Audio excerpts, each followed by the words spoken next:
Бұл Нұрньюс маалымат программасы, студияда мен Арзамат Аланов. Саламатсыздарбы, алтыда күндүн негизги окуялары. Жеңиш Молдокматов кызынын телефонуда тыңшоого алынганы билдирди. Атайын кызматтын өкүлдөрү муну чагым деп сыпатташууда. Борбордук шайлоо комиссиясы Кудрет Тайчапаровго чара көрүүнү суранды. Бул маалыматты биздин телеканалга Боршайкомдун өкүлү Абдыжапар Бекматов бышыктады. Биз ошол шайлоо жөнүндө Конституциялык мыйзамдын 21 статьянын негизинде бул административдик ресурсту колдонгон боюнча биз ушундай чечим кабыл алдык. Президент Садыр Жапаров бир катар дүйнө лидерлери менен жолугушту. Өлкө башчысы Глазгоодо мөңгүлөрдү сактап калуу маселесин көтөрдү.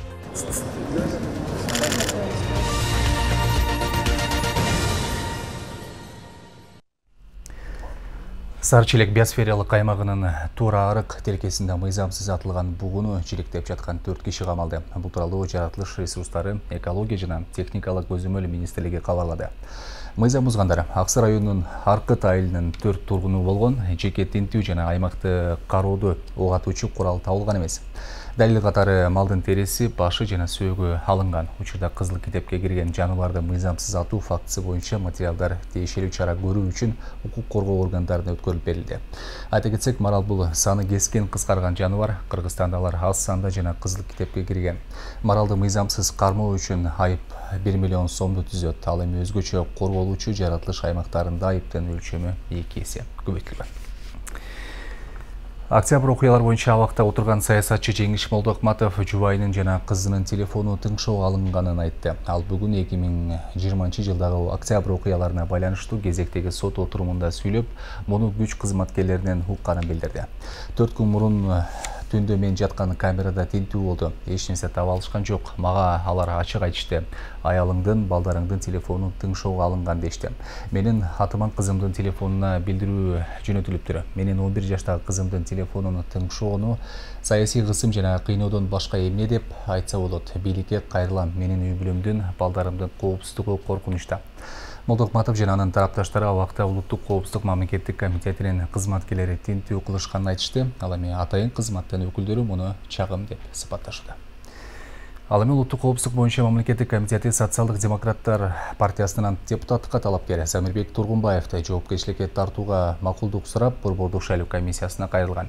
Борбордук шайлоо комиссиясы бул кайрылууну кече 1 ноябрдагы отурумунда карады. УКМК алардын ичинен бир иш боюнча талапкердин күнөөсү далилденгенин, тергөө аяктап, иш сотко ашырылуу алдында турганын маалымдаган. Бул маселени караган Боршайкомдун алдындагы жумушчу топ тергөө токтоп турганына байланыштуу атайын кызматтын өтүнүчүн четке каккан чечим чыгарган. Боршайком толук курамы менен жумушчу топтун чечимин кубаттады. Кара Суу районундагы Сарай айыл өкмөтүнүн башчысы Замирбек Тургунбаев кызмат абалынан кыянат пайдаланган деген шек менен Улуттук коопсуздук боюнча мамлекеттик комитет тарабынан 6 январда кармалып, атайын кызматтын тергөө абагына киргизилген. Ал Киров айылына 720 орунду мектептин курулушуна кеткен 24 миллион сомдон ашуун каражатты ашыкча көрсөткөн. Сапатсыз курулган мектепти пайдаланууга уруксат берген деп айыпталган. Кылмыш иши козголушу мүмкүн, бирок ал боюнча соттун айыптоочу өкүмү болмоюн, бул маселе анын ошондой пассивдүү шайлоо укугунан ажыратпайт. Ал ошо соттун айыптоочу өкүмү күчүндө, мыйзамдуу күчүндө болсо гана аны каттоого же каттоосун жокко чыгаруу боюнча чечим кабыл алынган негиз болот. Ал эми бул козголгон иш экен, тергелип аткан иш экен, ал тергелип аткан иш, козголгон иш боюнча бул талапкердинге таасир этүүчү бир чара көргөнгө болбойт мыйзам боюнча. Борбордук шайлоо комиссиясы Бишкек эркин экономикалык аймагынын башчысы Кудрет Тайчапаровго чара көрүүнү сурап, министрлер кабинетине кайрылган. Бул маалыматты биздин телеканалга Борбордук шайлоо комиссиясынын төрайымынын ордун басары Абдыжапар Бекматов бышыктады. Боршайкомдун сайтындагы маалыматка караганда Тайчапаров шайлоого талапкер болуп аттанган бир тууган карындашына 4 сапыр арнап, анын парламентке келишин каалап 24 октябрда Facebook'ка пост жазган. Аны Борбордук шайлоо комиссиясынын адистери социалдык тармакка мониторинг жасаганда байкаган. Бул көрүнүш мамлекеттик кызмат жетекчисинин шайлоого аралашканы катары сыпатталууда. Бирок Кудрет Тайчабаров Фейсбукка ушундай пост жазганын Азаттыкка айткан. Анда үгүт жоктугун Борбордук шайлоо комиссиясынын позициясы түшүнүксүз экенин билдирди. Тайчабаров мамлекеттик кызматкер эместигин кошумчалады. Президент Садыр Жапаров жогорку кеңешке шайлоого аралашкан мамлекеттик кызматкерлер жумуштан эле алынбастан жоопкерчиликке тартыларын айткан. Бишкек СЭСдин жетекчиси Тайчабаров ошол шайлоо алдындагы компанияга мамлекеттик мекеменин жетекчиси болуп туруп, ошол өзүнүн жакын тууган карындашына ушундай каалоо тилек айтып, ал Фейсбуктагы өзүнүн баракчасы аркылуу жайылткан маалымат тараткан. Ошон үчүн биз ошол шайлоо жөнүндө Конституциялык мыйзамдын 21 статьянын негизинде бул административдик ресурсту колдонгон боюнча биз ушундай чечим кабыл алдык кечээ күнү. Анан министрлер кабинетине биз чара көрүү үчүн жөнөттүк. Ушул жылдын 10-11 ноябрь күндөрү Кыргызстан кол койгон конвенцияга ылайык Бириккен Улуттар уюмуна кыйноо жана башка кысым көрсөткөн мамилеге каршы иштер боюнча баяндама жасайт. Кыргызстандагы кыйноолорго каршы коалиция уюму кыйноого байланышкан өлкөдөгү абал жөнүндө альтернативдүү баяндама даярдады. Ал баяндамада өлкөдөгү кыйноого каршы аракеттердин натыйжасы жана кемчиликтери белгиленген. Көйгөйлөрдүн бири катары кыйноого кабылганы аныкталган жарандарга төлөнүүчү керемтенин суммасынын төмөндүгү жана пандемия учурундагы укук коргоочулар кабылган тоскоолдуктар жазылган. 2011 жылы негизделген кыйноолорго каршы коалиция уюмунун курамында 13 укук коргоо уюму бар. Жалпысынан коалицияга 322 арыз түшкөн. Анын 240 арызы боюнча териштирүү башталган. 15 кылмыш иши козголгон. 2020 жылы кыйноону алдын алуу боюнча улуттук борборго 100 арыз түшкөн. Укук коргоочулардын айтымында Кыргызстанда кыйноо фактылары негизинен кылмышка шектүү адам жаңы кармалганда милиция бөлүмүндө катталат. Кыргызстан президенти Садыр Жапаров Глазгоу шаарында өтүп жаткан дүйнө лидерлеринин климаттын өзгөрүшүнө арналган саммитине катышууда. Ага катышуу үчүн 120дан ашуун мамлекеттин башчылары жана жогорку жетекчилери Британияга келди. Анда дүйнө лидерлери климаттын өзгөрүшүнө байланыштуу көйгөйлөр тууралуу талкуулашат. Шотландиянын Глазго шаарында дүйнө лидерлеринин климаттын өзгөрүшүнө арналган саммитинде Кыргызстандын президенти Садыр Жапаров бир катар мамлекеттин жетекчилери менен жолугушту. Ал Франциянын президенти Эммануэль Макрон, Канаданын премьер-министри Жастин Трюдо, Индиянын премьер-министри Нарендра Моди, Исландиянын премьер-министри Катрин Якобсдоутер, Армениянын президенти Армен Саркисян жана Монголиянын президенти Ухнагин Хурелсых менен жолугушту. Жолугушууларда лидерлер эки тараптуу кызматташуу жөнүндө сөз болгонун билдирди. Ага отурулай мамлекет башчы Улуу Британия жана Түндүк Ирландиянын королдук үй-бүлөсү уюштурган салтанатка катышты. Саммиттин алкагында Улуу Британия менен Түндүк Ирландиянын королдук үй-бүлөсү дүйнө лидерлерин кабыл алды. Анда Жапаров салтанатта АКШ президенти Джо Байден, Ханзада Уильямдын жубайы Кейт Миддлтон, Улуу Британиянын премьер-министри Борис Джонсон жана башка лидерлер менен жолукту. Ошондой эле өлкө лидери Глазго сапарынын алкагында Кыргызстанга каржылык колдоо көрсөтүп жаткан Европа реконструкциялоо жана өнүктүрүү банкынын президенти Одил Рено Бассо менен жолугушту. Анда тараптар ортодогу кызматташтык алкагында ишке ашырыла турган долбоорлор тууралуу сүйлөштү.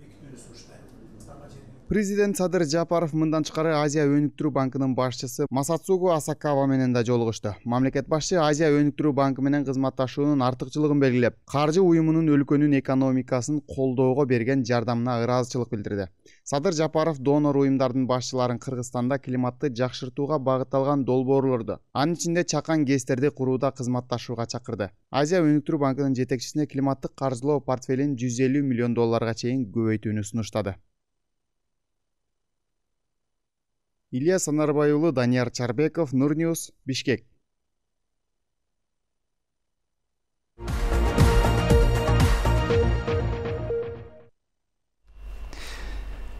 Бүгүн өзгөчө кырдаалдар министрлигинин Жалал-Абад шаардык бөлүмүнүн өрт өчүрүү кызматы тарабынан жыл башында бекитилген пландык машыгуусу болуп өттү. Анда чалуу түшөр замат өрт өчүрүү унаалары шаардын борбордук базарына 1,5 мүнөттө жетип келген. Анткени менен өрт өчүрүү унаалары базарга кирүүдө 10 мүнөттөй убара тартты. Буга себеп базардын ичиндеги соода жайларынын башаламан коюлганы. Адистер чындыгында өрт кырсыгы катталып калса, базарга өрт өчүрүүчүлөр киргенче жалын күчөп, өрттү өчүрүү татаалдап кетерин эскертип келет. Бул иретте сатуучулар менен базар жетекчилигине кемчиликтерди чоюу жагы эскертилди. Белгилей кетсек, жыл башынан бери Жалал Абад шаарында 41 өрт кырсыгы катталып, андан 14 миллион сомдон ашуун зыян келтирилген. Өрт кырсыгы катталып калса эле байым эле МЧС өзгөчө кырдаалдар бөлүмү күнөөлүү болуп калат да. Көбүнчө учурда элде ушундай сөз бизде кошто беришип келет. Бизде болсо өзүңүздөр көргөндөй бүгүн убактысы деле 1-2 мүнөт аралыгында келип калды. Бирок биз өзүбүз өрттүк тактикалык машыгуу негизинде мына борбордук базардын ушул сиздер көрүп турган мына так ортосунан ачааны белгилегенбиз. Биз өзүбүз ойлогон максатка жетип келгенге чейин бул жактан бир көрдүңүздөр бир канча мүнөт кетти, жакшы эле мүнөтүбүз кетип калды. Базардын кире беришинен баштап ушул жерге жетип келиш өзү бир кыйын болуп кетти да. Азаттык демократиялык партиясынын өкүлдөрү талас эли менен жолукту. Анда өлкөдүн учурдагы абалы жана келечеги тууралуу кең эле сөз болуп, талапкерлер Кыргызстандагы эң маанилүү маселелерге токтолушту. Жолугушууда жергиликтүүлөр партиядан талапкер болгон белдүү инсандардын мамлекеттик кызматта иштеп тургандагы алгылыктуу иштери тууралуу эскеришип, ыраазычылыктарын билдиришти.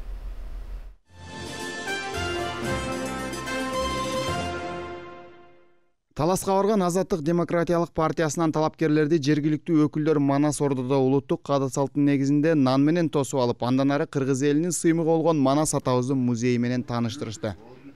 Атадан балага айтып жеткизип келе жаткан албетте булар манасчылар. Ошондуктан кыргызды кыргыз кылган Манас, Манасты Манас кылган манасчылар деген кеп бекеринен айтылып калбаса керек. Андан соң Азаттык партиясынын өкүлдөрү Манас атанын жана ата бабабыздын арбагына багыштап күмбөздө Куран окушту. أعوذ بالله من الشيطان الرجيم بسم الله الرحمن الرحيم سبح السماء ربك الأعلى الذي خلق وسوى. Зыяраттын аягында талас элинин балбандары ата салтын улай эл уулдарына акбоз аттарын тартуулап, талапкерлерге батасын беришти. Азаттык партиясынын жолу ачылып, мамлекетке көп жакшы жумуштарды аткарып, элге жакшы турмуш алып келишке чоң салымын кошуп, жакшы иштеп бергиле. Амин. Андан ары эл менен жолугушуу Талас облустук драма театрында уюштурулду. Жолугушууда талапкерлер куруу вада берүү менен алектенбестен буга чейинки аткарган иштери менен далил келтирип, алдыдагы пландарын ортого салышты. Бийлик бутактарынын тең салмактуулугу жоголгон. Бир жагы ылдыйлап, бир жагы көтөрүлүп кетти. Эми аны эл макул болуп, ошондой мыйзамды кабыл алып берди. Ушул тең салмактуулукту алып келиш үчүн бир гана жол. Күчтүү инсандар, тажрыйбалуу инсандар, билимдүү инсандар, коркпогон инсандар, жанакы Бактыбек иним айткандай, найзанын учундай инсандар каалаган жерге сайганган. Ошондой адамдар керек болуп калды. Бүгүн пособие алыш үчүн анын үйүндө телевизору болбош керек экен, машинеси болбош керек экен, же болбосо уyu же кою жандыктары болбош керек экен. 3 айлык пособие алыш үчүн биринчи айды взятка катары беребиз дейт. Экинчи айды чөнтөккө саласың, 3-чү айды кайра 6 айга узартыш үчүн кайра беребиз дейт. Бир аксакал элди кыдырып жүрсөк туруп айтты, балам дейт. Мына менин балам чоңоюп, балалуу болду. Мунун баласы чоңоюп, азыр аял алды. Жакында балалуу болот. Бардыгыбыз бир үйдө жашайбыз. Себеп дегенде чек маселеси чечилбей атат. Бүгүн сиздер ар бир шайлоочу, ар бир талапкерди, ар бир партияны өзүңүздөр талдап, тамдап өткөзө турган убакыт келди. Кудай насип етіп, олтырып қалсақ, мамлекеттің келечегі үшін, мана біз депутат болып жүргенде, қанда ғана соның мыйзамдар жазылып, парламент жөнінде жаман сөз жоқ эле. Жаман сөзді жаман депутаттар кылат. Саясат өзі сасық емес, аны сасықтар отырып қалса, саясатты сасық кылат. Жолугушуунун алкагында Азаттык партиясынан жаш талапкерлер жогорку кеңешке барып калса, аз убакыттын ичинде чечилиши керек болгон элди түйшөлткөн эң башкы көйгөйлөрдү санап өтүштү. Siздин, менин жүзүмдө жогорку кеңеш.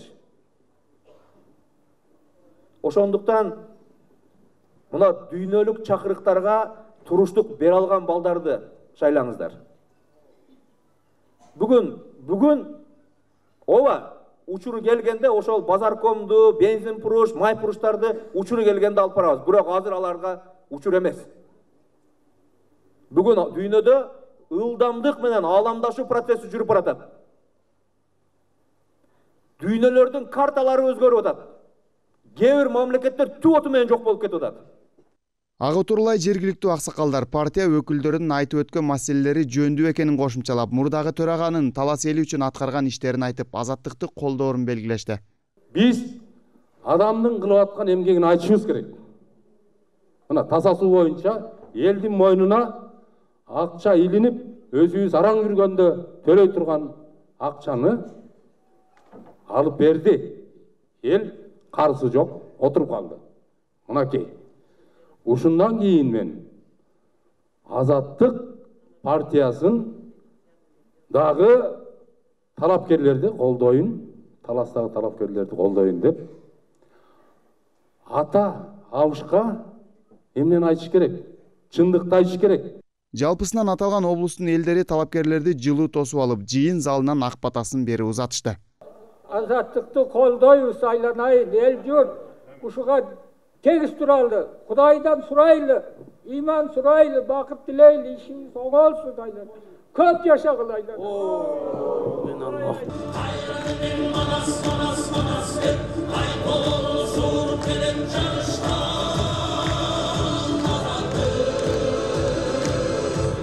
Ильяс Анарбай уулу, Данияр Чарбеков, Нурньюз, Талас облусу.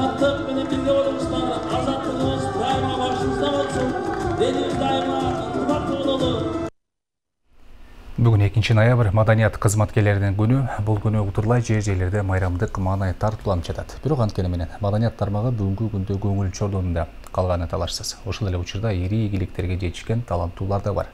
Теманын күнгөй тескейине кабарчыбыз токтолот.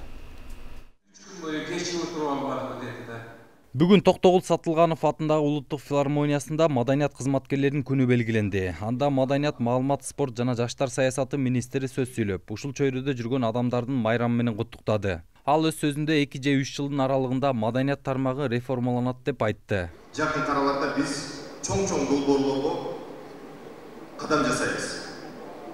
Ошол долбоорлордун көбүндө мен ойлойм жаңы багыт тандап, жаңы долбоорлорду ишке ашырып, жаңы күч менен маданиятыбызды жаңы доорго сүрөй турган мезгил келди. Биринчи маселеге кайтып келе турган болсок, 2 чоң багытты алдык азыр. Биринчиси маданиятта инфраструктуралык жаңылануулар. Блока чейин 2 жылдан бери көрдүңүздөр, бир канча театрларыбызды оңдоп алганга мүмкүнчүлүгүбүз болду. Бирок азыр андан дагы чоңураак демменен чоңураак күч менен кадамдар жасаш керекпиз. Иш-чаранын жүрүшүндө кыргыз маданиятынын залкарлары аттуу даректүү тасма көрсөтүлдү. Анда кыргыз маданияты 30 жыл аралыгында бир канчалаган жетишкендиктерге жеткендиги берилди. Айтсак, кино жааты бир канчалаган эл аралык ийгиликтерге жетишиптир. Маданиятка жаңы чакырыктарды таштады.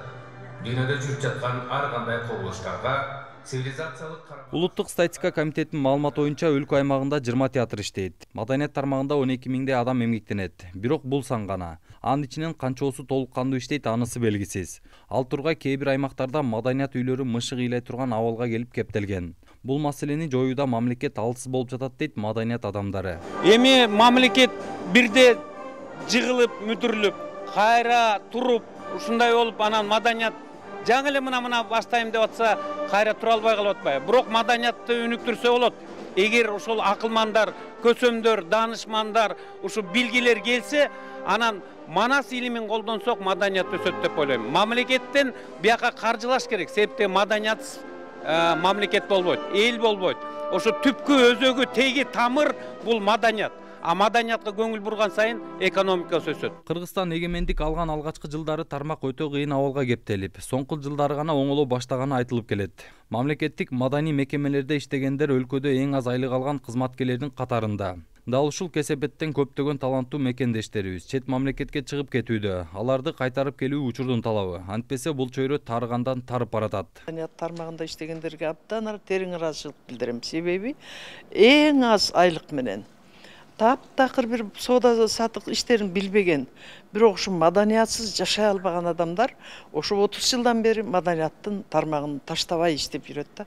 Анан ошол четтеги кишилерибизди, маданияттын негизин жаратып жүргөн адамдарыбыздын кадыр баркын көтөрсөк, мамлекет аларга маани берсек, маанилүү болсо, маани берилсе, кадыр баркы көтөрүлсө, албетте биз өзүбүздүн өлкөгө келип кызмат кылат деп ойлойм. Кыргызстанда 2 ноябрь маданият кызматкерлеринин кесиптик майрамы катары белгиленип келет. Бул дата 1926 жылы 2 ноябрда драматург Молдогазы Токобаевдин кайгылуу хоккей пьесасынын коюлушуна байланыштуу тандалып алынган. Маданият ишмерлеринин күнү 1995 жылдан бери белгиленип жатат. Жолдар Бузумов, Нурбек Жеңишбек уулу, Нурньюс, Бишкек. Ош шаарында Югстрой 2021 курулуш, энергетика, атайын техника жана коопсуздук боюнча 5-чи эл аралык адистештирилген көргөзмөнүн ачылыш аземи болду. Бул жылы белгилешкен көргөзмө экспозициясына 7 өлкөдөн 30дан ашуун компания катышты. Атап айтсак, Беларусь, Германия, Казакстан, Кыргызстан, Орусия, Туркия, Түштүк Корея көргөзмөнүн катышуучуларынын географиясы ири өндүрүш ишканаларынын расмий өкүлдөрү болгон кыргыз компаниялардын катышуусу менен толукталды. Бегире кетүүчү жагдай адистештирилген көргөзмөнүн өзгөчөлүгү бул курулуш, энергетика, атайын техника, коопсуздук тармагындагы адистерди мамлекеттик органдардын, бизнес чөйрөлөрдүн жана коомчулуктун өкүлдөрүн олуттуу көйгөйлөрдү талкуулоого багытталган. Аны менен катар тармактардын сапаты жана эффективдүү иштеши, тажрыйба алмашуу, акыркы ички жана чет өлкөлүк өнүгүүлөрү менен таанышууга мүмкүнчүлүк берет. Бул ошо күндүн нурунан ысык суу алган система. Экинчи система болсо бул күндүн нурунан электр энергия алабыз. Мына бул жерде турган бизде монокристаллический солнечный панель деп коет, күн панелдери. Бунун кубаттуулугу 330 ватты түшөт. Если мындай панелден 3тү койсоңуз, сиз уже 1 киловатт электр энергия алып каласыз да. Анан эми бул эмнеден турат? Бул жалгыз эле панелден турбайт. Бул панель, анан панелден бизге постоянный ток келип, инвектор деп коет, преобразователь, ушуга келип түшөт. Бул жерден анан кайра 220 вольтко которот. Анан үйгө кадимки эле биздин 220 вольт кылып берет да. Андан тышкары бул жерде излишик болсо, биз аккумуляторго сактай беребиз. Аккумуляторларыбыз гелиевый аккумулятор деп айтылат. Ушу гелиевый аккумуляторлар сакталат дагы. Түнчүндө, мисалы, күн жокто, свет өчүп калса, аккумулятор өзүнүн жардамы менен кармап турат. Көргөзмөнү бир эле Ош шаарында эмес, жергиликтүү район шаарларда да өткөрсөк, Кудай буйрса мына курулуш Ош шаарында өзүңүздөр көрүп атасыздар. Бишкек шаарынан кийин эле Ош шаарында ушул чоң масштабтагы курулуштар жүрүп жатат. Ал жерге ошол курулуш материалдарын ар тармактуу курулуш тармагын, суу түтүкчөлөрүн, насосторду, айнек десек айнек, бардык ушул чатырчасынан баштап мыгына чейин ушул жерден ушу жаңы заманбап технологиядагы материалдарды алса болот да. Нурньюс маалымат программасынын соңунда эл аралык кабарлар. Нигериянын Лагос шаарында 21 кабаттуу имараттын урап калышынан 7 адам каза болду. Анда эл куткаруу операциясы бир нече сааттан кийин гана башталганына наразы. Токойлорду кыюу 2030 жылга чейин бүтүшү керек. Мындай убаданы Глазгодо өтүп жаткан климат боюнча саммитте 100дөн ашуун дүйнөлүк лидерлер ниеттенүүдө.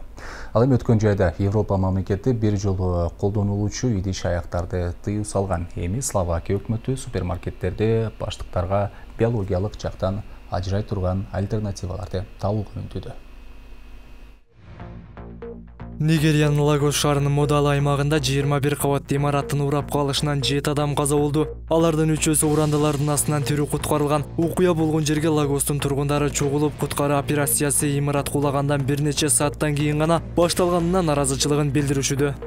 Судандын Борбор шаары Хартумда банктар жарандык баш ийүү акциясынын алкагында эшиктерин жапты. Мугалимдер, фармацевттер жана башка кесип ээлери өлкөдөгү аскердик төңкөрүшкө наразылык иретинде өткөн аптадан бери иш таштоодо. Аскер күчтөрү бийликти 25 октябрга караган түнү басып алган. Премьер-министр ошондой эле бир катар жогорку кызмат адамдары жана саясатчылар камакка алынган. Бириккен Улуттар уюмунун Судандагы миссиясы ортомчулук аракеттерин баштады.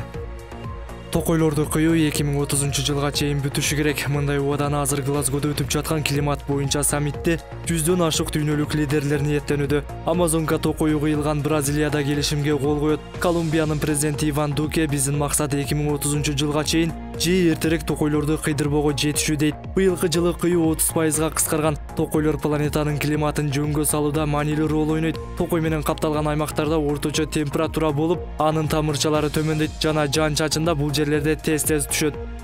Словакия азырынча желим баштыктар менен коштошууга даяр эмес. Өткөн жайда Европа мамлекети бир жолу колдонуучу идиш аяктарды тыюу салган. Эми Словакия өкмөтү супермаркеттерди баштыктарга биологиялык жактан ажырай турган альтернативаларды табууга үндөдү. 2015-2018 жылдар аралыгында өлкөдө желим таңгактарды колдонуу 30%га өскөн. Пластмасса дайым эле жаман нерсе эмес. Анын өзүнүн максаты жана функциясы бар. Товарларды коргоо. Бирок сатуучулар өздөрүн суроо бериш керек. Продукт дайым эле пластик менен оролгон болушу керекпи дейт Lidl. Ал эми кээ бир содагерлер экологиялык мамиле кылуу менен өзүн айырмалоого аракет кылып жатышат. Министр катары мен аларды мактай алам дейт Словакиянын айылына чөйрөнү коргоо министрлигинин башчысы Ян Будай. Бүгүн мына ушундай кабарлар болду. Бардык жаңылыктар биздин интернет баракчаларыбызда жеткиликтүү. Дареги экранда көрсөтүлгөн. А мен сиздер менен коштошом. Көрүшкөнчө саламатта туруңуздар.